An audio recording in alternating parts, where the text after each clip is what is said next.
أعوذ بالله من الشيطان الرجيم. بسم الله الرحمن الرحيم. الحمد لله رب العالمين. الحمد لله كما هو أهله، والصلاة والسلام على أشرف الأنبياء والمرسلين وخاتم النبيين أبي القاسم محمد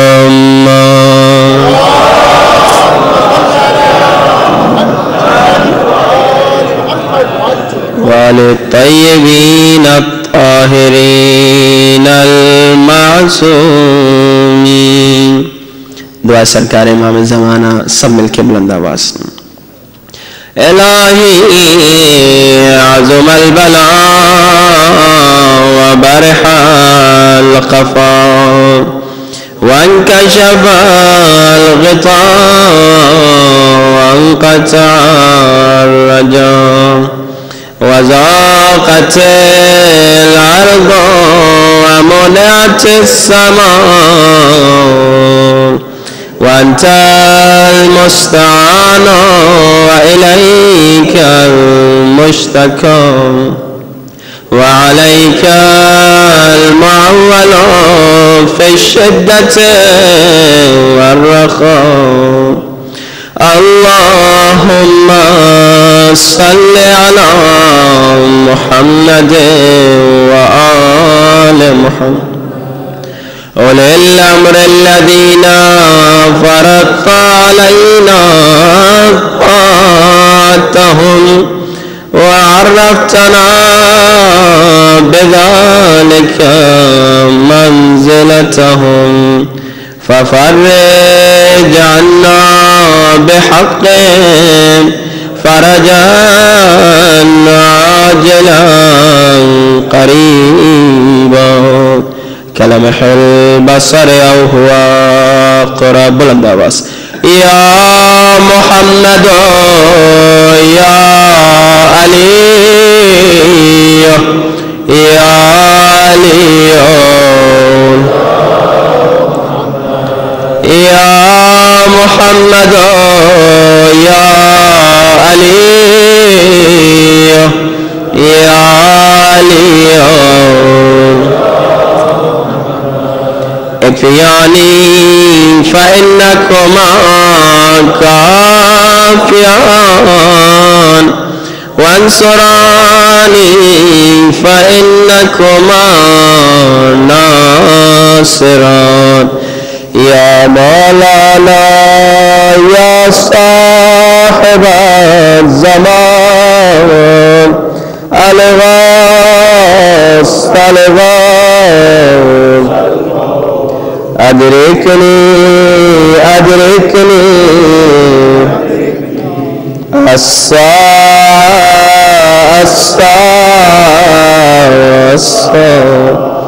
العجال العجال العجال. يا أرحم الراحمين بحق محمد وآله الطاهرين. صلوات.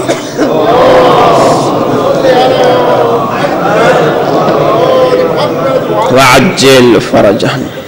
أما بعد، فقد قال الله تبارك وتعالى في كتابه المجيد: يوم لا ينفع مال ولا بنون إلا من أتى الله بقلب سليم. بآواز بلند صلوات. محمد وآله وعجل فرجهم.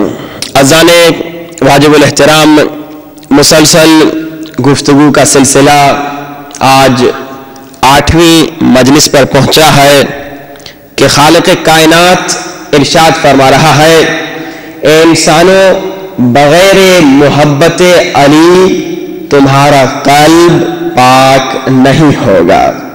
اگر قلب کی طہارت چاہتے ہو، اگر اپنے قلب کو اعلیٰ مقام عطا کرنا چاہتے ہو تو اس قلب میں محبت علی کا بیج بو دو۔ اگر محبت علی تمہارے قلب میں نہ ہوگی تو تمہارا قلب پاک نہیں ہوگا۔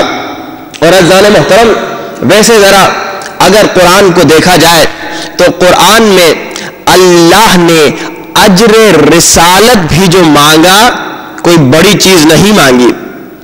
اجر رسالت میں اللہ نے پیسہ نہیں مانگا، اجر رسالت میں اللہ نے حکومت نہیں مانگی، اجر رسالت میں اللہ نے گھر نہیں مانگا، اجر رسالت میں اللہ نے شہرت نہیں مانگی، کیونکہ اگر یہ چیزیں مانگتا جس کے پاس نہ ہوتا وہ بیچارہ کیا دیتا۔ تو اسی لیے اللہ نے اجر رسالت میں ایسی چیز مانگی جو ہر ایک کے پاس ہے۔ محبت ہر ایک کے دل میں ہے۔ کہا قل لا اسألکم علیہ اجرا الا المودۃ، مودت مانگی۔ مودت کیا ہے؟ ایکسٹریم لو کو کہتے ہیں، یعنی بے انتہا محبت کو مودت کہتے ہیں۔ اللہ نے نہ پیسہ مانگا، نہ شہرت مانگی، نہ گھر مانگا، نہ گاڑی مانگی، نہ حکومت مانگی، بلکہ اللہ نے اگر مانگا فطرت انسانی محبت مانگی۔ ہر انسان کی فطرت محبت ہے، یعنی کہ بھائی پاکستانی کے پاس محبت ہے، ہندوستانی کے دل میں محبت نہیں، یعنی کہ مسلمان محبت کر سکتا ہے، کافر محبت نہیں کر سکتا۔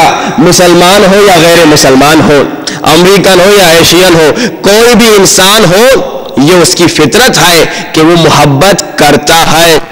اب ہر ایک کے لیے محبت کا الگ الگ معیار تو ہوتا ہے، مگر ہر ایک محبت کرتا ہے۔ اور ہر ایک انسان جب کسی سے محبت کرتا ہے، مثلا آپ اپنے بیٹے سے محبت کرتے ہیں تو اب آپ یہ چاہتے ہیں جس سے میں محبت کر رہا ہوں دوسرا بھی اس سے محبت کرے۔ اگر آپ کے بیٹے کو کسی نے ڈانٹ دیا، کسی نے آپ کے بیٹے کے ساتھ ذرا سا بدتمیزی کر لی، تو کیونکہ آپ کو اپنے بیٹے سے محبت ہے تو آپ کو دل میں تکلیف ہوگی۔ اب اس تکلیف کے لیے آپ کسی مولوی صاحب سے یا کسی کتاب میں جا کر نہیں پوچھیں گے کہ کیا مجھے تکلیف ہونی چاہیے، پھر میں کہوں ہاں مجھے تکلیف ہوئی، نہیں۔ جیسے ہی کوئی ڈانٹے گا، جیسے ہی کوئی آپ کے بچے کو مارے گا، فوراً آپ کو تکلیف ہوگی، کیونکہ یہ محبت ہے آپ کے دل میں اپنے بیٹے کی۔ اسی طرح معلوم ہو گیا کہ کیوں ہم دشمنان علی سے دشمنی کرتے ہیں، کیونکہ ہمارے دل میں محبت علی موجود ہے۔ صلوات پڑھیں بآواز بلند۔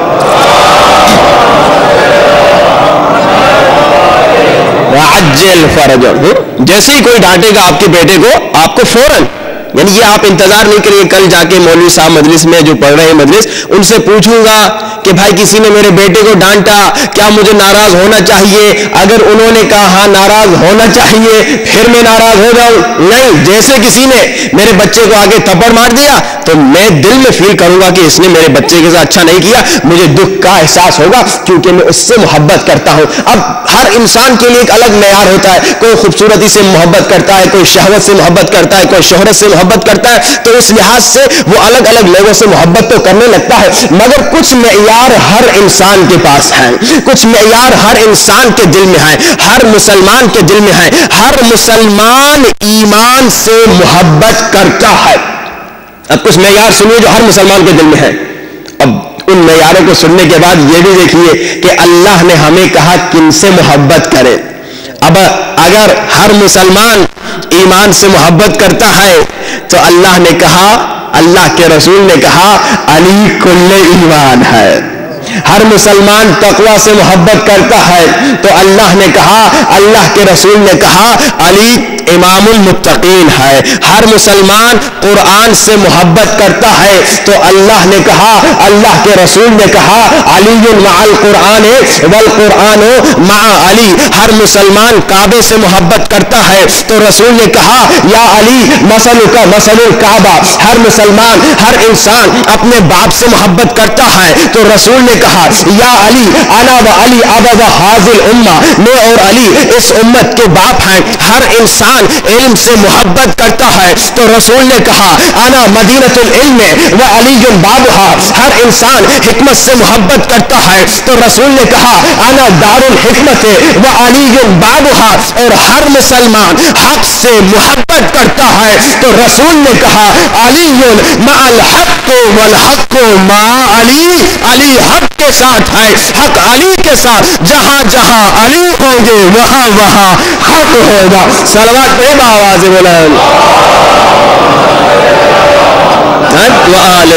بھائی ہر ایک کے لیے یار، ہر ایک کے لیے معیار تو ہے، ہر ایک کا اپنا اپنا پیمانہ معیار ہے، مگر کچھ باتیں ہیں جو ہر ایک کے دل میں ہیں. کوئی انسان ہے، اب مسلمان کی بات نہیں، اوورآل انسان، کوئی انسان ہے جو حق سے محبت نہ کرے. میں سمپل سی بات ہے نا، جب کسی انسان پہ ظلم ہوتا ہے تبھی اس کو احساس ہوتا ہے کہ حق کی طرفداری کیا ہوتی ہے. بھائی جناب، آپ فار ایگزامپل کسی جگہ پہ روٹی لینے چلے گئے، مجلس کے بعد آپ نظر لیتے ہیں، لائن میں کھڑے ہوتے ہیں. اب ایک صاحب فار ایگزامپل کہہ رہا ہوں آپ کے پیچھے تھے مگر آپ سے آگے آ کے کھڑے ہو گئے اور وہ لے کر چلے گئے، تو آپ کو یہ احساس سے ہوگا نا کہ بھائی میں 10 منٹ سے کھڑا ہوا ہوں نظر لینے کے لیے، نظر کھانا برکت ہے، ثواب ہے، بیماریوں کا علاج ہے. آپ کہیں گے میں 10 منٹ سے کھڑا ہوا ہوں اور یہ مجھ سے پہلے آیا اور مجھ سے پہلے لے کر چلا گیا. ناراض ہو گئے یا نہیں ہوگے؟ دکھ ہوگا یا نہیں ہوگا؟ تو یعنی یہ جو ناحق ہوا اس پر آپ کو دکھ ہوا. اب اگر حق ہو جائے، کوئی صاحب وہیں پہ آ کے کہہ دے بھائی صاحب، جو لائن میں نہ ہو باہر سے کہے بھائی صاحب آپ تو پیچھے تھے، آپ آگے کیوں چلے گئے، آپ نے پہلے کیوں لے لیا، جیسے کوئی حق کی طرفداری کرے گا تو آپ کے دل میں خوشی کا اظہار ہوگا. یعنی چاہے مسلمان ہو یا غیر مسلمان، حق سے طرفداری اس کو کرنے کا شوق ہے، بلکہ اس کو خوشی ہوتی ہے کہ حق کی طرفداری کرے. اسی لیے اللہ کے رسول نے کہا دیکھو اب علی کے کسی عمل پہ اعتراض نہ کرنا، علی کا جو بھی عمل ہے وہ حق کے ساتھ ہے. علی کی پوری زندگی علی حق کے ساتھ ہے. جہاں جہاں علی ہوں گے وہاں وہاں پر حق ہوگا، جہاں جہاں پر حق ہوگا وہاں وہاں علی ہوں گے. یعنی پوری زندگی آپ دیکھ لیں، علی نے اگر مشرکین کو تحت کیا تو اعتراض نہ کرنا، علی نے حق کے ساتھ کیا. علی نے رسول کی نصرت کی تو بھی حق کے ساتھ کیا. علی اللہ کہنے والے نصیریوں کی گردنیں اڑا دے تو بھی حق کے ساتھ ہے. علی اگر یتیموں کے سروں پہ ہاتھ پھیرے تو بھی حق کے ساتھ ہے. علی اگر بچپن میں ابو جہل کو تماچا مارے تو بھی حق کے ساتھ ہے. علی اگر جوانی میں مرحب کے 2 ٹکڑے کر دے تو بھی حق کے ساتھ ہے. علی اگر نامور جنگجو کے سینے سے اٹھے تو بھی حق کے ساتھ ہے. علی اگر رسول کے بستر پہ سوئے تو بھی حق کے ساتھ ہے. علی اگر اپنے اصحاب کی رگوں میں شجاعت کا خون دوڑا دے تو بھی حق کے ساتھ ہے. علی اگر خوارج کی صفوں میں کھلبلی مچا دے تو بھی حق کے ساتھ ہے. علی اگر میدان جنگ میں نماز پڑھتا ہوا دکھائی دے تو بھی حق کے ساتھ ہے.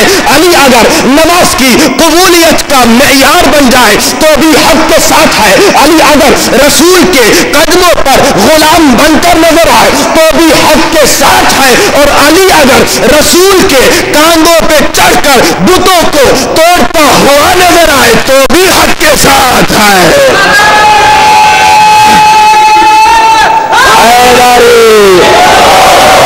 یہ تو بہت ہی مختصر میں نے علی کی زندگی کے چند پہلو سنا دیے کہ علی جو بھی کرے حق کے ساتھ ہے. اور آپ ذرا میرے مولا علی کی زندگی اٹھا کے دیکھ لیجیے. میرے مولا علی کی زندگی میں مولا نے جو بھی کیا حق کے لیے کیا. اور مولا کا کمال یہ کہ ایک وقت میں کئی کام کرتے ہیں. جیسے سنتے ہیں کہ ایک وقت میں 40 مقامات پہ چلے گئے، اسی طرح مولا جب جنگ کرتے تھے دشمنان اسلام سے تو اکثر دوسرے جتنے فوجی تھے وہ بھی جنگ پہ آتے تھے، وہ بھی جنگ کرتے تھے، مگر وہ ایک وقت میں ایک ہی جہاد کرتے تھے. مثلا جنگ کر رہے ہیں، کفار سے لڑ رہے ہیں تو جہاد اصغر کر رہے ہیں، مگر تاریخ یہ بتاتی ہے کہ علی وہ وارث رسول ہے، حق کی طرفداری میں ایک ہی وقت میں علی جہاد اکبر بھی کر رہے ہیں تو جہاد اصغر بھی کر رہے ہیں، ایک ہی وقت میں۔ تاریخ بتاتی ہے میرے مولا جہاد اصغر کر رہے تھے، دشمن سے لڑ رہے تھے، تلوار اڑا دی، دشمن نفش زمین ہوا، بس گردن اڑانے کا موقع ہے۔ اب جیسے مولا نے اس کو قتل کرنا چاہا، فنار کرنا چاہا، تو اس ظالم نے مولا کی اہانت کر دی، مولا کی توہین کر دی۔ جیسے مولا کی توہین کی، مولا نے چھوڑ دیا۔ ہاں بھائی، اب علی والا دیکھے، میری کوئی توہین کرے، ہماری کوئی توہین کرے، اگر مارنا بھی نہ ہو تو خوب پٹائی کریں گے۔ یہ ہے نا ہماری زندگی، یہ ہے نا ہمارا حال۔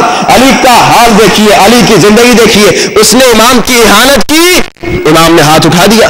اصحاب حیران کہ بھائی اب تو زیادہ اس کی پٹائی کرنی چاہیے، اب تو زیادہ اس کو مارنا چاہیے، مگر کوئی نہیں سمجھا۔ ہاں اگر سمجھا تو یا خدا سمجھا یا میرے پیارے رسول سمجھے کہ علی اس وقت جہاد اصغر کے ساتھ جہاد بالنفس کو ملا رہے ہیں۔ گویا میرے مولا علی نے چھوڑ کر کہا، اے کافر، جب تک تو میرا دشمن نہیں تھا، جب تک تو اللہ کا دشمن تھا، میں تمہیں قتل کر رہا تھا، اب تو میرا دشمن ہو گیا ہے، اے میرے اللہ، میں بس یا تیرے دشمن کو قتل کروں گا یا رسول کے دشمن کو قتل کروں گا۔ تو اللہ کا بھی قانون ہے، حل جزاء الاحسان الا الاحسان۔ اللہ نے غدیر کے دن علی کے دشمن حارث پر پتھر کا عذاب نازل کر کے کہا، اے علی، تو میرے دشمنوں کو مارتا ہے، میں تیرے دشمنوں کو ماروں گا۔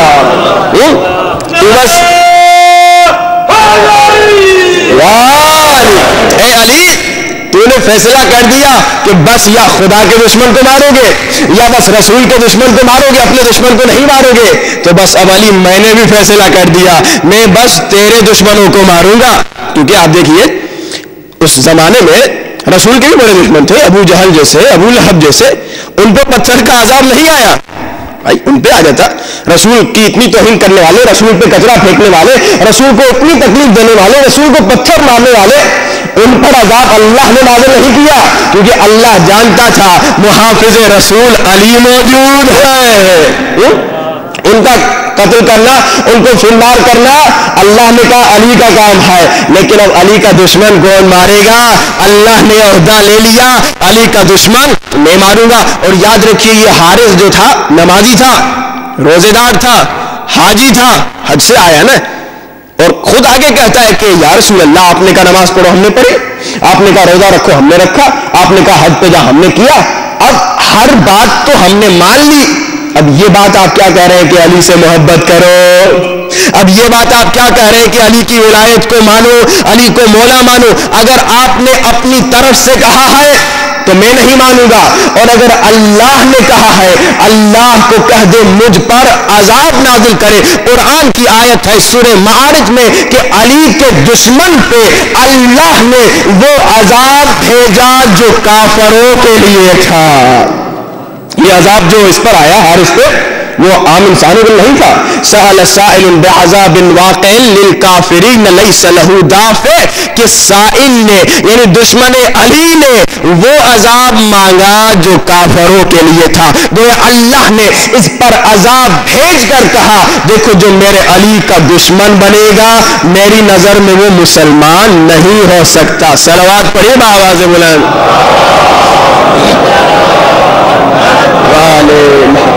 وعجل فرج ازانی محترم، میرے مولا علی کا جہاد دیکھیے۔ اب مولا نے تلوار اٹھا دی، مولا نے چھوڑ دیا اسے، وہ خوب حیران ہوتا ہے، کہتا ہے یا علی اب تو آپ مجھے زیادہ مارنا چاہیے تھا نا، اب تو آپ نے میرے ٹکڑے ٹکڑے کرنے چاہیے تھے کہ میں نے آپ کی اہانت کی۔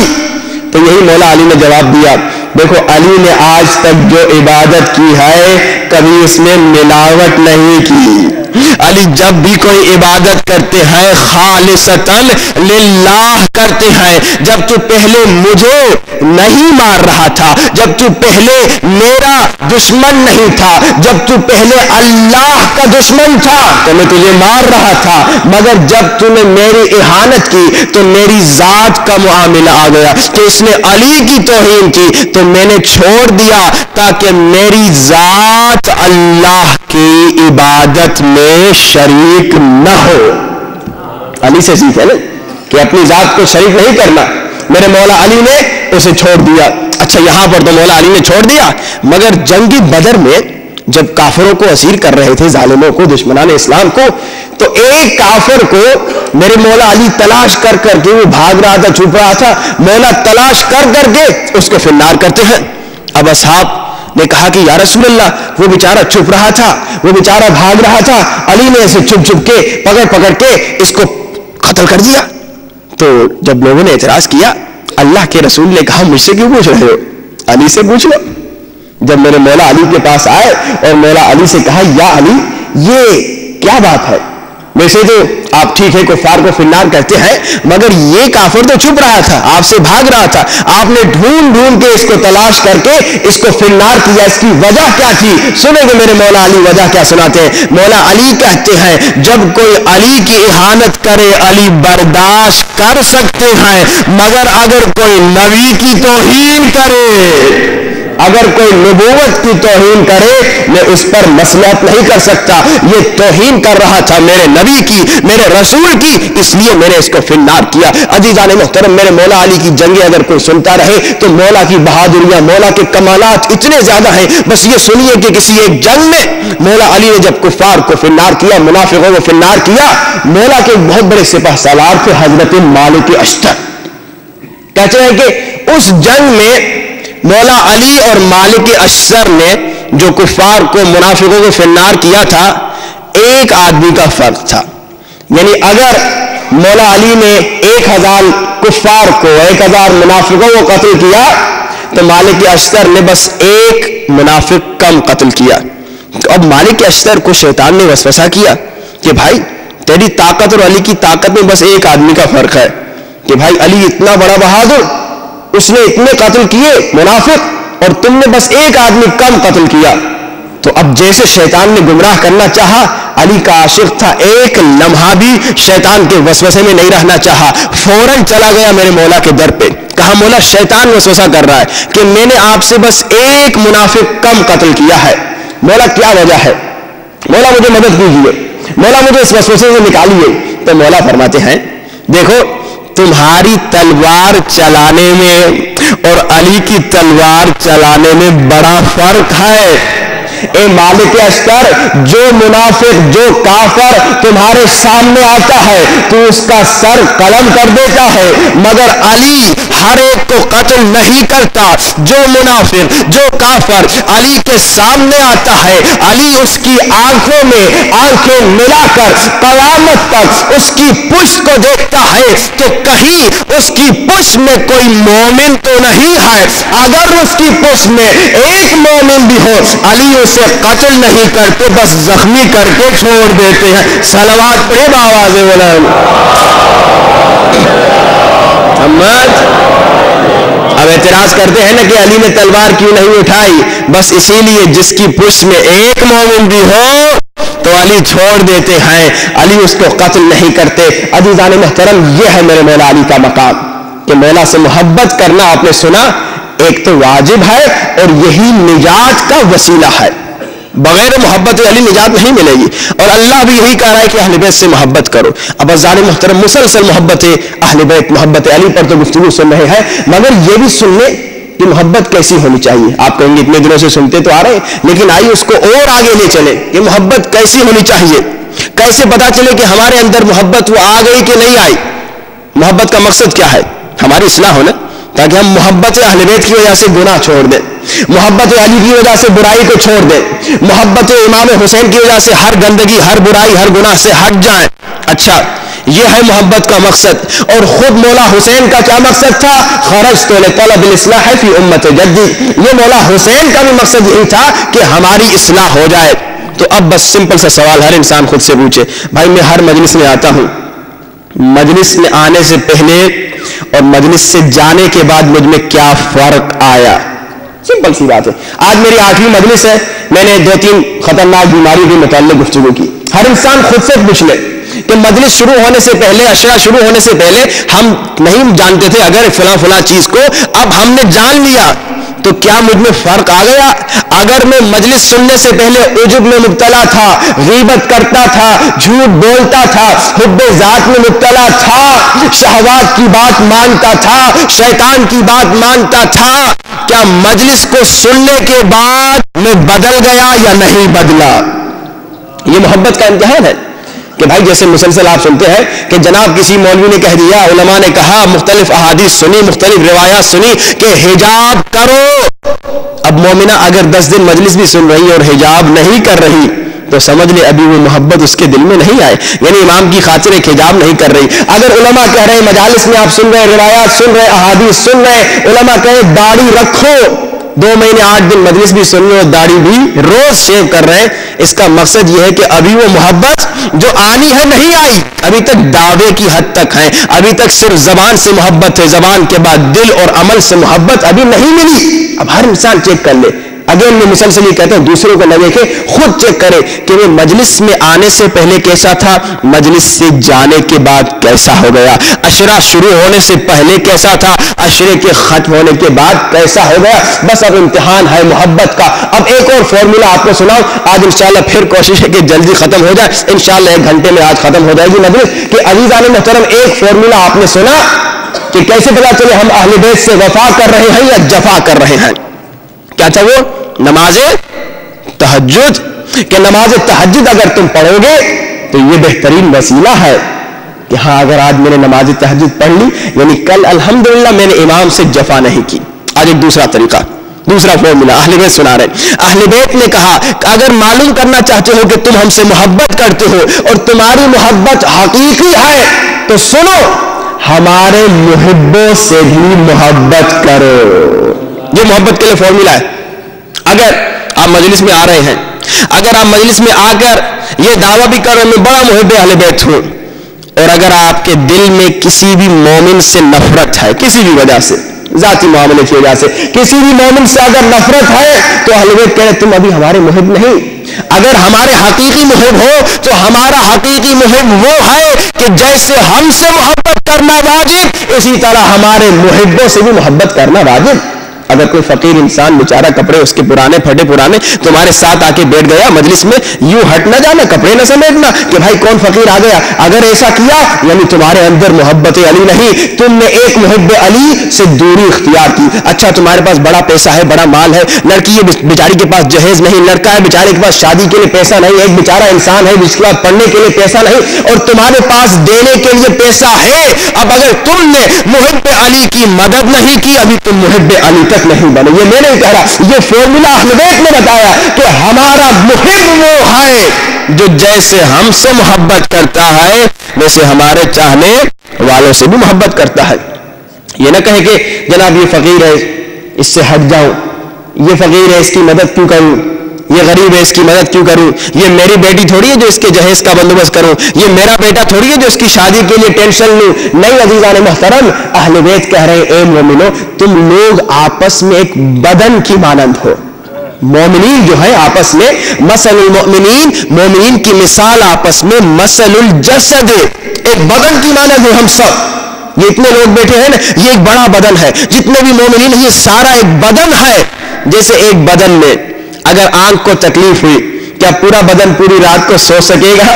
بھائی خدا نہ خاصہ کسی کا ہاتھ کٹ گیا، بھائی یہ میرا ہاتھ کٹ گیا، کیا میں کہہ سکتا ہوں بھائی ہاتھ کا معاملہ ہے میرا کیا جائے؟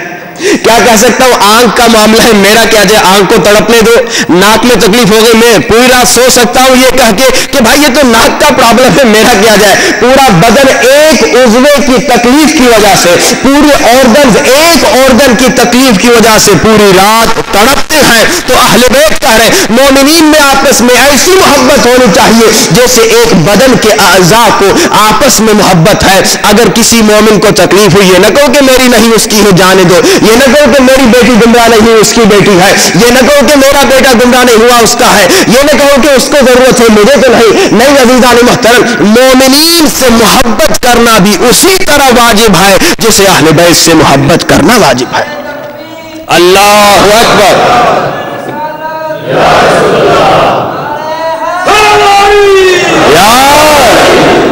تو یہ فارمولا دوسرا مل گیا آپ کو، ایک نماز تہجد جب پڑھیں گے تو شکر کیجئے، اور دوسرا مومنین سے جب محبت کریں گے تو شکر کیجئے۔ اب سنیے مولا حسن کی شہادت کا آج دن تھا، تو آپ سنیے مولا حسن کی سیرت کو بھی کہ مولا حسن نے کس انداز سے اللہم صلی علی وعجل فوز محبت کا اظہار کیا۔ مولا حسن مسجد میں تشریف فرما ہے اور لوگوں سے سوال جواب باتیں ہو گئی۔ اب مولا مسجد سے نکلنے والے تھے، مولا مسجد سے نکلنے والے تھے، جیسے مسجد سے نکلنے والے تھے دیکھا دروازے سے ایک فقیر پھٹے پرانے کپڑے پہنا ہوا انسان اندر آیا۔ مولا واپس جا کے بیٹھ گئے۔ کیا مطلب؟ ابھی آپ نے سنا کہ مومن سے محبت کرنی ہے۔ حضرت رسول کو کئی لوگ آگے کہتے تھے یا رسول اللہ ہم آپ پہ ایمان لائیں گے اگر آپ ان فقیروں کو چھوڑ دیں۔ وہ حضرت سلمان و ابوذر کو کہا کرتے تھے، کہتے کہ حضرت سلمان و ابوذر اتنے سادے کپڑے پہنتے تھے کہ اگر علماء کہتے اگر آج بھی وہ آ جائیں، اگر ہمارے دل میں حقیقی محبت نہ ہو تو ہم بھی کہیں گے بھائی یہ کون فقیر آدمی ہے، اس سے ہٹ جاؤ۔ ایسے کپڑے سمپل سادے پہنا کرتے تھے۔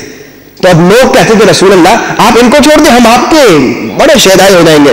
رسول کہتے تھے نہیں ایسا نہیں ہے اسلام، اسلام یہ کہتا ہے کہ تم غریبوں سے بھی محبت کرو، تم یتیموں سے بھی محبت کرو، تم نیاز مند انسانوں سے بھی محبت کرو، تم نیڈی پیپل سے بھی محبت کرو، ان کی مدد کرو۔ رسول نے کہا ہم یہ نہیں چھوڑیں گے، بلکہ رسول نے قانون سے بتا دیا کہ دیکھو ہم سے جیسے محبت واجب اسی طرح ہمارے محبوں سے بھی محبت واجب۔ اب امام حسن واپس مسجد میں آ کر بیٹھ گئے، امام کی زندگی سے سیکھیے، امام واپس مسجد میں آ کر بیٹھ گئے۔ وہ بیچارہ فقیر آیا بیٹھا، مولا کے ساتھ سلام دعا کی، مولا خیریت ٹھیک ٹھاک طبیعت اس سے معلوم کی۔ تھوڑی دیر کے بعد پھر مولا اٹھے، اب جو ساتھ تھے انہوں نے کہا مولا آپ تو ویسے ہی جانے والے تھے، آپ واپس کیوں بیٹھ گئے؟ مولا نے کہا میں جانے تو والا تھا مگر اسی وقت فقیر انسان اندر آیا، اگر میں چلا جاتا اس فقیر کو یہ فیلنگ ہوتی کہ کیونکہ فقیر آیا، ایک مشکل میں گرفتار انسان آیا تو امام نے مجھے دیکھ کر مسجد سے نکلنے کا پروگرام بنا دیا۔ اسے کیا پتا میں پہلے سے ہی جا رہا تھا، اسے تو نہیں معلوم تھا، تو تاکہ اس کو یہ احساس نہ ہو کہ مجھے دیکھ کر چلے گئے، میں واپس آیا، میں بیٹھ گیا تاکہ اس کے دل میں کوئی تکلیف نہ ہو کہ کیونکہ میں فقیر ہوں تو امام مجھے دیکھ کر چلے گئے۔ صلوات پڑھی بآواز بلند محمد۔ یہ ہے محبت۔ اگر محبت ہم جاننا چاہتے کہ میرے دل میں حقیقی محبت ہے تو کسی محب علی سے دشمنی نہ کرو۔ ہمیں بزنس میں نقصان کر دیا، کچھ بھی کر دیا، یہ انشاءاللہ ابھی آگے گفتگو ہوگی اخلاقی بیماری میں، کسی بھی محب علی سے، کسی بھی محب اہل بیت سے دشمنی نہیں کرنی۔ اگر حقیقی محبت بنانی ہے، کریٹ کرنی ہے، وجود میں لانی ہے، وہی نجات کا وسیلہ ہے۔ آپ نے سنا، مسلسل سن رہے ہیں عزیزان محترم، ایک چیز جو ہمارے نجات کا سبب ہے محبت اہل بیت ہے۔ اب جناب دوسری چیز مسلسل سن رہے ہیں، عقیدہ صحیح، مضبوط عقیدہ۔ اب یہ 8ویں مجلس سے مسلسل پچھلی مجالس میں ہم نے وجود خدا پہ 5 دن گفتگو کی اور 2 دن ہم نے یہ گفتگو کی کہ نبی کی کیا ضرورت ہے۔ اچھا ٹھیک ہے ہمارے پاس عقل تو ہے مگر آپ نے یہ ثابت کر لیا، سن لیا کہ بھائی نبی کی بھی ضرورت ہے عقل کے ہونے کے باوجود، کیونکہ ہمارا علم کافی نہیں، عقل کا دار و مدار علم پر ہے۔ جناب ہمیں ایسے علم کی ضرورت ہے جو وہی ہے، جو 100% کمپلیٹ ہے۔ اب نبی کی ضرورت معلوم ہو گئی۔ اب نبی تو ٹھیک ہے ضروری ہے مگر ہونا کیسا چاہیے؟ نبی کیسا ہو؟ کیا نبی ہم اسے مانیں جو خطا کر سکتا ہے، جو غلطی کر سکتا ہے؟ اب اگر ہم، کیونکہ بعض لوگ کہتے ہیں نبی غلطی کر سکتا ہے، اگر ہم ایسے کو نبی مانیں جو خطا کر سکتا ہے، جو غلطی کر سکتا ہے، تو معلوم ہے کیا ہوگا؟ تو نبی اگر خدا نخواستہ اگر یہ مان لے کوئی انسان، نعوذ باللہ توبہ توبہ استغفر اللہ، کہ نبی غلطی خطا کر سکتا ہے تو نبی وحی لینے میں غلطی کرے گا نا، جو خطا کر سکتا ہے۔ اللہ نے کچھ وحی بھیجی، اس نے خطا کر لی اور کچھ لیا، اور شاید دینے میں غلطی کر لی، کچھ دیا، کچھ لیا، کچھ سنا، کچھ بتایا۔ اگر مان لی جائے یہ بات کہ ضرورت کی بات ہو گئی، ہاں نبی کی ضرورت ہے، لیکن اب کیسا نبی ہو؟ ایسا نبی کیا ہو جو خطا کر سکتا ہے؟ اگر ایسا نبی مان لے جو خطا کر سکتا ہے تو پھر تو ضرورت نبی کی بھی اشکال آ جائے گا نا، کیونکہ ہم نے کہا ضرورت نبی جو ہے اس لیے ہے کہ ہمارے پاس عقل تو ہے مگر 100% صحیح علم نہیں ہے۔ ہم نے کہا اس 100% صحیح علم کو نبی کے ذریعے سے حاصل کریں گے اور کمال تک پہنچیں گے. اب جب نبی یہ عقیدہ اگر مان لیا جائے کہ نبی غلطی کر سکتے ہیں تو نبی وہی لینے میں بھی غلطی کریں گے, نبی وہی دینے میں بھی غلطی کریں گے, تو وہ وہی جس کو ہم نے 100% کمپلیٹ علم کہا وہ ہم تک صحیح تو نہیں پہنچا نا. یہی تو ہم نے کہا کہ ضرورت ہے نبی اس لیے کہ نبی ہمیں وہی پہنچائیں گے, وہی ہمیں سیدھا راستہ دکھائے گی, یہ غلط راستہ ہے یہ صحیح راستہ ہے وہی الہی بتائے گی. مگر جب نبی کو خدا نہ خواستہ کوئی عقیدہ بنا لے کہ نبی غلطی کر سکتا ہے تو وہی لینے میں غلطی وہی دینے میں غلطی, تو وہ اصل علم 100% صحیح علم جس پر ہم یقین کر کے نبی کو مان رہے ہیں, نبی کی ضرورت کا احساس کر رہے ہیں, وہ علم ہی صحیح نہیں پہنچے گا. اور جب وہ علم صحیح نہیں پہنچے گا پھر اگین ضرورت نبی پر اشکال آئے گا کہ بھائی ضرورت نبی کس لیے تھی, ضرورت نبی وہی کے لیے تھی, وہی تو صحیح نہیں پہنچی تو نبی کی ضرورت نہیں. تو اذان محترم اگر کوئی کہے کہ نبی غلطی کر سکتا ہے تو پھر اگین نبوت پہ بات آتی ہے. تو نبی وہ ہوتا ہے جو غلطی نہیں کر سکتا. اچھا نبی غلطی نہیں کر سکتا, ایسا نبی ہونا چاہیے. اور نبی کیا گناہ کر سکتا ہے؟ اب فوراً ہم کہیں گے نہیں نبی گناہ بھی نہیں کر سکتا, مگر بعض لوگ کہتے ہیں نبی گناہ بھی کر سکتا ہے. اب انشاءاللہ کل یا پرسوں انشاءاللہ اس پہ گفتگو ہوگی کہ قرآن میں بھی بعض ایسی آیتیں ہیں جس میں اللہ نے کہا کہ ہم نے تمہارے گناہ معاف کر دیے. وہ جو کہتے ہیں نبی گناہ کر سکتا ہے وہ یہی تو کہتے بھائی ہم اپنی طرف سے نہیں کہہ رہے, قرآن میں اللہ کہہ رہا ہے اے نبی ہم نے تمہارے گناہ معاف کر دیے.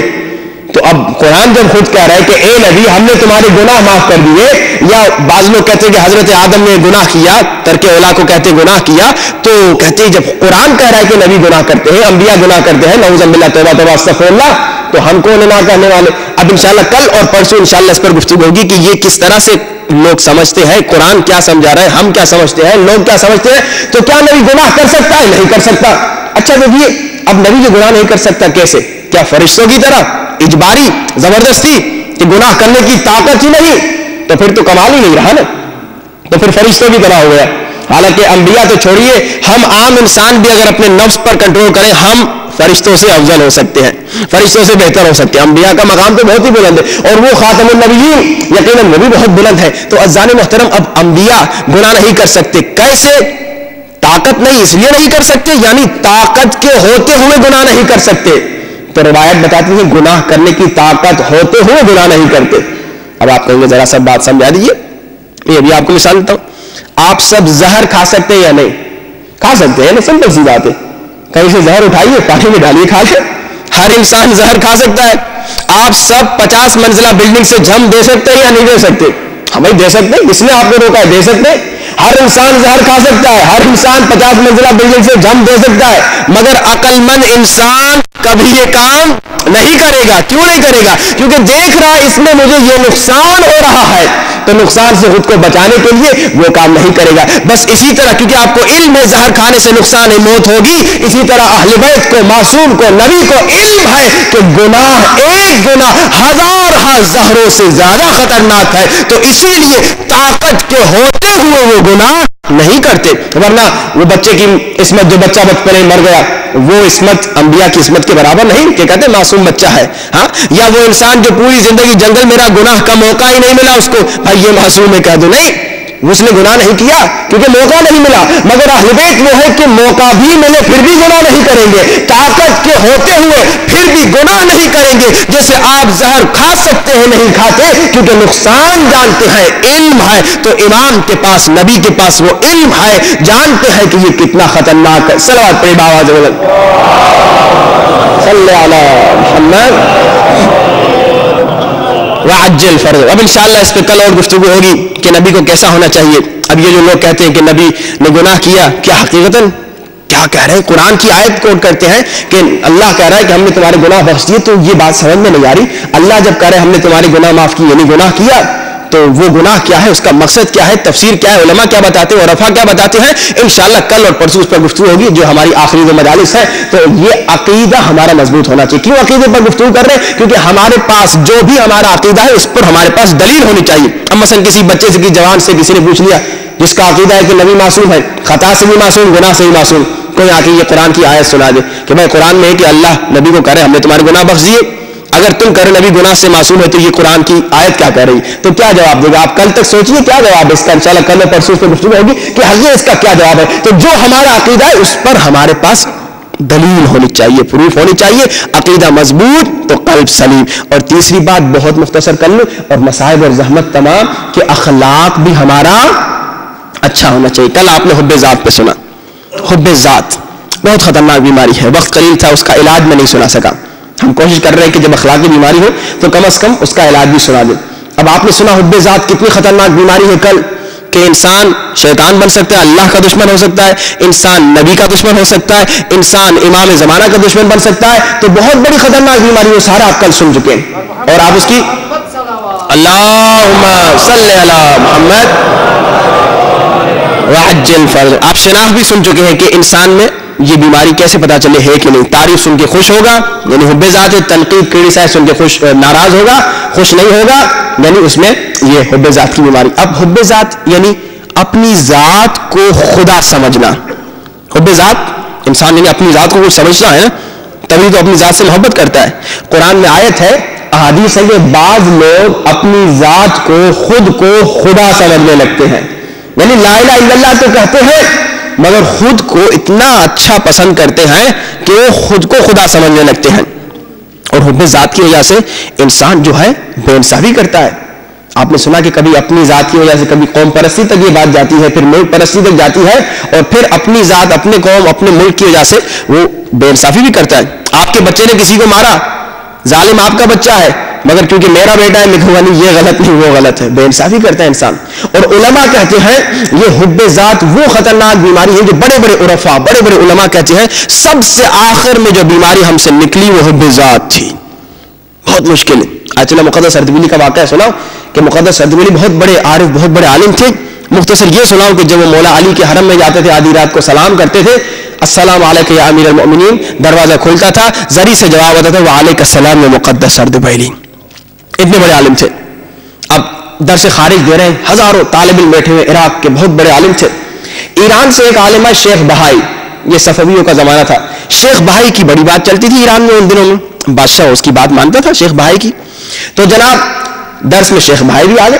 کبھی کبھی ہوتا ہے مثلا میں مجلس پڑھ رہا ہوں, کوئی عالم آ گیا, تو جناب بیچ میں اس عالم نے کھڑے ہو کے اعتراض کر لیا. تو جناب ہوا یہ کہ مقدس اردبیلی درس دے رہے ہیں, اور درس خارج بہت بڑا درس, اور بیچ میں شیخ بہائی نے کھڑے ہو کے اعتراض کر لیا. اچھا مجلس میں تو ایسے نہیں ہوتا کہ بیچ میں کوئی کھڑے ہو کے اعتراض کرے, مگر جو درس ہوتا ہے حوزے کا تو اس میں یہ ہوتا ہے کہ بیچ بیچ میں سوال بھی کرتے ہیں, اعتراض ہوتا ہے, کبھی سپورٹو کبھی اس کے خلاف. شیخ بہائی نے کہا کہ آپ یہ جو بات کر رہے ہیں وہ غلط ہے. اب بڑا مجمع, سارے سپورٹر مقدس اردبیلی کے, سب چاہنے والے, جیسے اس نے شیخ بھائی نے یہ کہا نا کہ آپ نے یہ غلط کہا ہے, چند لمحوں کے لیے 5 منٹ علماء بتاتے ہیں وہ چپ ہو گئے, کچھ نہیں کہا. یہ نہیں کہا کہ آپ نے صحیح کہا یا آپ نے غلط کہا, بالکل چپ. 5 منٹ چپ ہونے کے بعد کہا قبلہ آپ نے بجا فرمایا, اور پھر درس ختم ہو گیا اور چلے گئے. جب درس ختم ہوا شیخ بھائی کو بلایا اور 10-20 جواب دیے ان کو. کہا دیکھو یہ جو تم نے اعتراض کیا اس کا یہ جواب ہے, یہ جواب ہے, یہ جواب ہے, یہ جواب ہے, یہ جواب ہے. کہا اگر آپ کے پاس جواب تھے تو آپ اسی وقت بول دیتے. کہا دیکھیے آپ کو اگر میں اسی وقت جواب دیتا تو میری ذات کو سپورٹ ملتی. یہ 5 منٹ میں چپ ہو گیا, میں نے اپنی ذات پہ کنٹرول کیا. شیطان نے کہا جواب دو, جواب دو بھائی, یہ مجمع تمہارا عاشق ہے, وہ ایرانی بھی آئے ہوئے وہ بھی تمہارے عاشق ہو جائیں گے, اور وہ ایک دوسرا آدمی ڈاؤن ہو جائے گا. کہا میں نے کہا کہ نہیں, میں اپنی ذات کو موٹا نہیں کرنا چاہتا, میں نے ذات پہ کنٹرول کر کے کہا کہ آپ صحیح ہیں. کبھی کبھی علم میں بھی یہ ہوتا ہے نا کہ ہم علم حاصل کرتے تاکہ اس کو کم کرے, اس کو نیچے کرے, یہ بڑی خطرناک ہے. وہ علم جو ہے وہ علم نہیں, وہ انسان کے لیے شیطان ہے جو اس کو تباہ و برباد کرے گا. تو عزیزان محترم علماء بھی کہتے ہیں, مثلا مقدس 5 منٹ انہوں نے کنٹرول کیا. علماء کہتے ہیں کہ بڑی سی بڑی بیماریاں ہم نکال دیتے ہیں, مگر جو آخر میں بیماری نکلتی ہے وہ حب ذات ہے. اب علاج اس کا سنی اور مسائل. کہتے ہیں کہ لا الہ الا اللہ پڑھا کرو, مگر کس انداز سے؟ لا الہ یعنی کوئی خدا نہیں, دن میں کم از کم 1000 مرتبہ چلتے پھرتے پڑھیے, کوئی خدا نہیں, کوئی خدا نہیں، میرا نفس خدا نہیں، جیسے کہتے ہیں کوئی خدا نہیں، پیسہ خدا نہیں، شہوت خدا نہیں، شہرت خدا نہیں، کیونکہ بعض لوگوں کے لیے یہ چیزیں خدا بن جاتی ہیں. اب جو حب ذات میں مبتلا اس کے لیے اس کی ذات خدا بن چکی ہے. تو لا الہ الا اللہ دن میں 1000 مرتبہ پڑھو. لا الہ الا اللہ یعنی میری ذات خدا نہیں، بس خدا ہے تو بس اللہ ہے.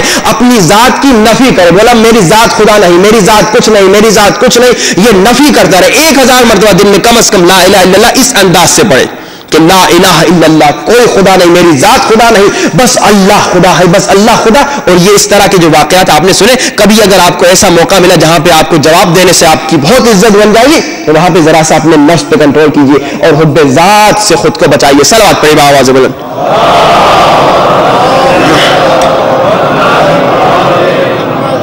وعجل فرج. آئیے خدا کی بارگاہ میں چلیں اور دعا کریں اللہ ہماری محبت اہل بیت کو مضبوط بنا اور بڑھا دے، ہمارا عقیدہ مضبوط کر دے، ہمارا علم بڑھا دے، اور ہمیں اخلاقی بیماریوں سے، اخلاقی برائیوں سے نجات عطا فرما. انشاءاللہ مولا بڑا کریم ہے، وہ ہمیں خالی ہاتھ نہیں لوٹائے گا. اسپیشلی آج کی رات معمولی رات نہیں، یقین جانیے آج کی رات عجیب رات ہے. ذرا تھوڑا سا آدمی سوچ لیں، آج مولا حسن اور مولا رسول کی شام غریبہ ہے. یہ ایک مصیبت. ذرا انسان تصور کرے کہ آج رات بی بی زہرا کا دل کیا تڑپ رہا ہوگا. بابا کی شام غریبہ، بیٹے کی شام غریبہ. اور ہم امام رضا کی شہادت مناتے ہیں 17 صفر کو. ایران میں مشہد میں آج شب شہادت امام رضا بھی ہے. یعنی بیٹے رضا پہ بی بی زہرا روتی ہیں. نہ صرف یہ بلکہ جو کل کا دن ہے وہ حضرت محسن کی شہادت کا دن ہے. اللہ اکبر، کتنی مصیبتیں ساتھ ایک رات کو. بی بی زہرا کا کیا حال ہوگا. عزیزو، مولا حسن کے مصائب کل آپ نے سنے، صبح رسول کے مصائب سنے. سب میں آخر میں نے ایک مصیبت پڑھی، وہ بی بی زہرا کی مصیبت تھی. کیونکہ سب کا درد یہی تھا، سب کے دل میں تڑپ یہی تھی کہ بی بی زہرا پہ بڑا ظلم ہوا. ابھی آپ کو ایک شعر فارسی کا سناؤں گا جس میں مولا حسن فرماتے ہیں کہ اے زہر، وہ زہر جس نے مولا حسن کے جگر کے 72 ٹکڑے کر دیے. یہ معمولی زہر نہیں تھا. جہاں سے یہ زہر لیا گیا وہ ظالم کہتا ہے یہ اس زہر کا ایک قطرہ اگر دریا میں پھینک دو تو پورے دریا کی مچھلیاں مر جائیں. مگر شاعر کہتا ہے، فارسی کا شعر سنو کہ مولا حسن وہ زہر کھا کے کیا فرماتے ہیں. مولا فرماتے ہیں ممنون میں زہر جفا. سنو گے چیخ چیخ کے رو گے. کیا فرماتے ہیں؟ مولا فرماتے ہیں اے زہر تیرا شکریہ،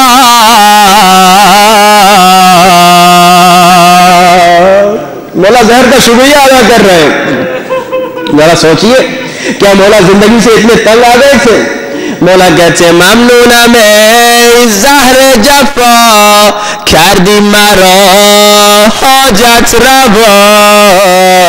اے زہر تیرا شکریہ اور تو نے حسن کی حاجت پوری کر دی. کیا مطلب؟ یعنی مولا حسن دنیا میں رہنے سے اتنا تنگ تھے. سنو مولا کیا فرماتے، اے زہر تیرا شکریہ، تو نے میری حاجت پوری کر دی. ممنونہ میں زہر جفا کیا دی مرا حاجت روا. اے اجل بستی چشمم را. اس پہ غور کیجئے.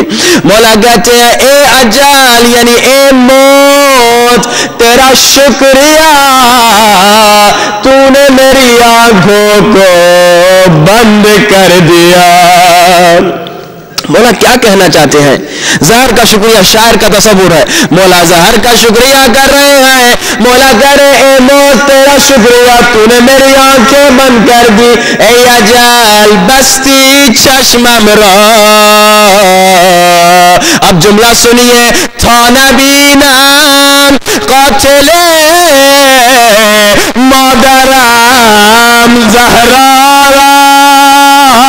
اے موت اے زہر تیرا شکریہ، تو نے میری آنکھیں بند کر دی تاکہ آج کے بعد او میری نظر اماں کے قاتل پہ نہ پڑے، او ظالم کا گھر جس نے بی بی زہرا کو تازیان مارے، امام کے گھر کے سامنے تھا، ہر جب امام گھر سے نکلتے تھے اس ظالم پہ نظر پڑتی تھی، ہائے وہ لحظہ یاد آتا تھا جب اس ظالم نے اللہ کو تازیان مارے تھے،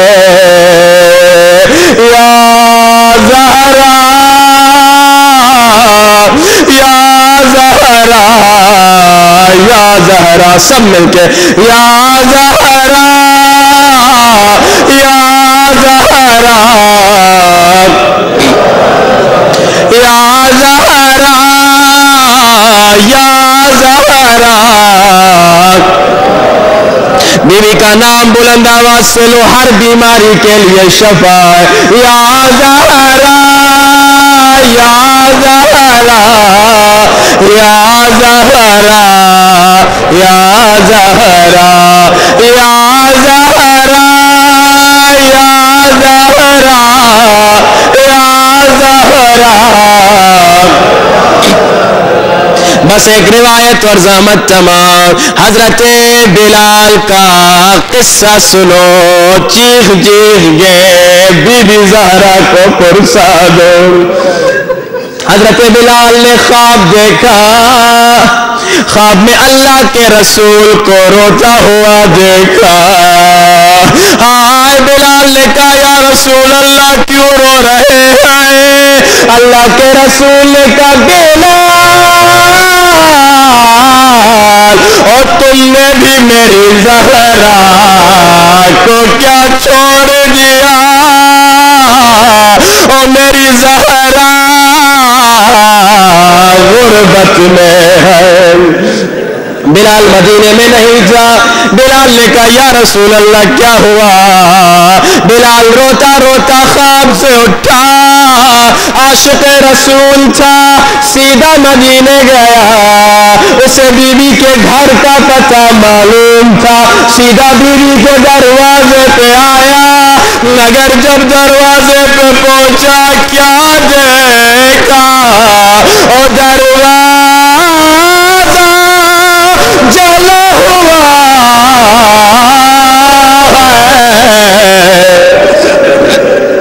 بلال نے سمجھا کہیں غلط آ گیا ہے، شاید کسی اور کے گھر پہ آ گیا ہے۔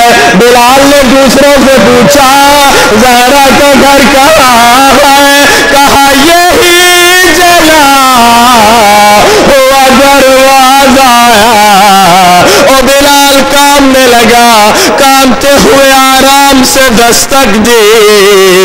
جب بلال نے دستک دی، حضرت فضہ دروازے سے آتی ہے، پوچھتی ہے کون ہے؟ بلال کہتا ہے بلال اور مؤذن رسول اللہ آیا ہوں۔ جب حضرت بلال کا نام سنتی ہے فضہ چیخ چیخ کے روتی ہے، کہتی ہے بلال او اب آئے ہو بلال، او کہاں تھے بلال جب دروازہ جلا، دروازہ جلا۔ بلال کی سمجھ میں کچھ نہیں آیا، بلال کہتا ہے فضہ بتا کیا ہوا، کیسے دروازہ جلا؟ یہ تو وہ در ہے جس پہ رسول آ کے سلام کرتے تھے، یہ تو وہ در ہے جس پہ اجازت کے بغیر ملک الموت نہیں آتے تھے۔ بلال کہتے ہیں فضہ بتا کیا ہوا؟ اب سنو فضہ مصائب سناتی ہے، بس جو جملے اور زحمت تمام۔ حضرت فضہ رو کے کہتی ہے بلال تمہیں یاد ہے جب تو تازہ مسلمان ہوا تھا ظالم تجھے تازیان مارتے تھے